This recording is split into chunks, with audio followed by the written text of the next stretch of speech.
ताज्या घडामोडींसाठी स्वानंद न्यूजला सबस्क्राइब करा आणि बेल आयकॉनवर क्लिक करा। अंबरनाथ तालुक्यातील काकोळे गावाजवळून वाहणाऱ्या वालधुनी नदीत सीएट टायर कंपनीने अतिक्रमण केल्यानंतर आता केमिकल सोडल्याची घटना गावकऱ्यांच्या निदर्शनास आली। त्यामुळे येथील ग्रामस्थ व रेल नीरचं पाणी पिणाऱ्या नागरिकांचं आरोग्य धोक्यात आलंय। या संदर्भात ग्रामपंचायत सदस्य नरेश गायकर यांनी प्रदूषण नियंत्रण मंडळाला तक्रार केली असून मागील 5 वर्षापासून ते पाठपुरावा करत आहे। सीएट टायर कंपनीने बांधलेली सिमेंट कॉन्क्रीटची मोठी भिंत, नदीपात्रात स्लॅब टाकणे, खांब टाकून जाळी बांधणे, वालधुनी नदीचा प्रवाह बेकायदेशीरपणे वळवणे या मुद्द्यावरून सरकार, प्रशासन आणि कंपनी विरुद्ध येथील काकोळे ग्रामपंचायतीचे सदस्य व वालधुनी संवर्धन समितीचे पदाधिकारी नरेश गायकर हे लढा देत आहेत, परंतु प्रशासन ॲक्शन मोडमध्ये येत नाही। जय शिवराय, नमस्कार सर्वांना, दिवाळीच्या हार्दिक शुभेच्छा। आज बलिप्रतिपदा आणि पाडवा या निमित्त सर्वांना, बळीराजांना, शेतकऱ्यांना, शेतकऱ्यांच्या वारसदारांना आणि भूमिपुत्रांना माझ्या हार्दिक हार्दिक शुभेच्छा। ही दिवाळी आपणास आनंदाची जावो, इडापिडा टळो आणि बळीचं राज्य येवो।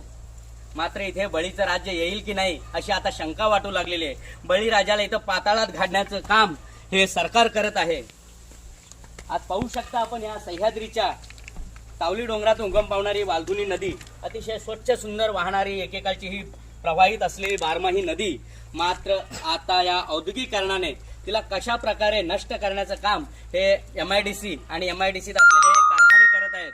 आपण पाहू शकता ही सीएट कंपनीची ही भिंत वालधुनी नदीचा प्रवाह अडवून तिला वेगळी दिशा देऊन इथे हे अतिक्रमण केलेलं आहे। आणि इतक्यावरतीच न थांबता त्यांनी या वालधुनी नदी पात्रात सुद्धा आपण आताही पाहू शकता, इथे 2 फूट खाली खोल खोदलं तर तुम्हाला इथे पूर्ण कॉन्क्रीट केलाय। जसा कॉन्क्रीटचा रस्ता असतो तसा हे पूर्ण असं साधारण 500 मीटर पर्यंत त्यांनी कॉन्क्रीट करून या नदीपात्राला बुजवलेलं आहे। आणि तेही कमी की काय म्हणून आता ते सीएट कंपनीचे सगळे मॅनेजमेंट आणि त्यांच्या संबंधित जे कोणी जबाबदार अधिकारी असतील त्यांनी आता आज बळीराजाचा, बळीप्रतिपदेचा असा शुद्ध आणि पवित्र दिवस असताना, सगळे शेतकरी आपल्या या उत्सवात, सणात मग्न असताना त्याचा गैरफायदा घेऊन आज रात्रीपासून त्यांनी इथून हे केमिकल सोडलेलं आहे।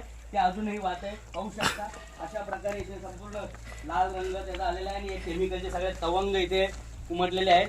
ते पाहू शकता या आउटलेट मधून त्यांनी नदी पात्रात थेट सोडलेलं आहे। मग याला जबाबदार कोण?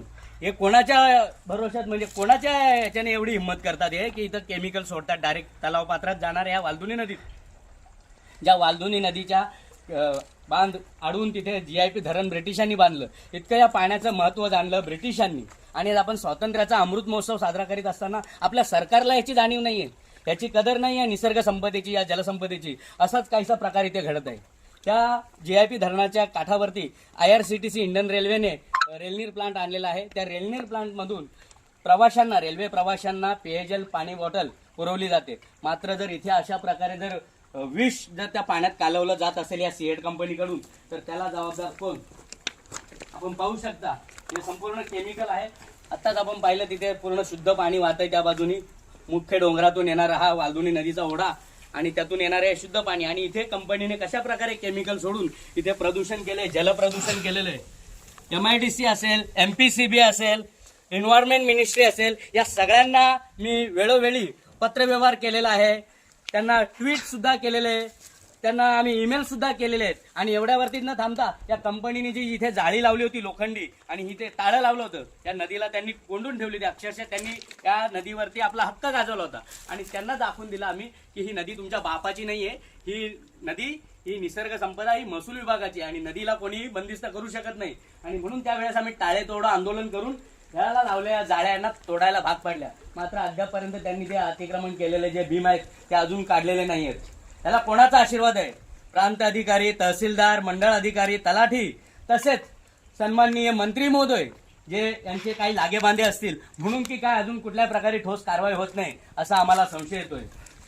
माननीय मुख्यमंत्री साहेब एकनाथ शिंदेजी, माननीय देवेंद्र फडणवीस साहेब उपमुख्यमंत्री, माननीय अजित पवार साहेब उपमुख्यमंत्री आणि माननीय उदय सामंतजी उद्योगमंत्री, या सर्व मंत्री महोदयांना माझी विनंती आहे की शेती वाचवा, शेतकरी वाचवा। शेतकरी वाचला तर देश वाचेल। आज जगाचा पोशिंदा शेतकरी आहे, मात्र शेतकऱ्याला विकासाच्या नावाखाली तुम्ही पाताळात गाडताय। अरे आम्हाला काय तुम्ही पाताळात गाडणार? या वामनरूपी राजकारण्यांना, पुढाऱ्यांना पाताळात गाडू दे आणि इडापिडा जाऊ दे आणि बळीचं राज्य येऊ दे. हीच मी आज या सूर्याच्या साक्षीने छत्रपती शिवरायांच्या चरणी प्रार्थना करतो. आणि छत्रपती शिवरायांचे मावळे म्हणून आम्ही आमच्या अस्तित्वासाठी नक्कीच झटणार, लढणार आणि यांना यांची जागा दाखवून देणार. धन्यवाद. आकाश सहाने, स्वानंद मीडिया, अंबरनाथ. ताज्या घडामोडींसाठी स्वानंद न्यूजला सबस्क्राईब करा आणि बेल आयकॉनवर क्लिक करा.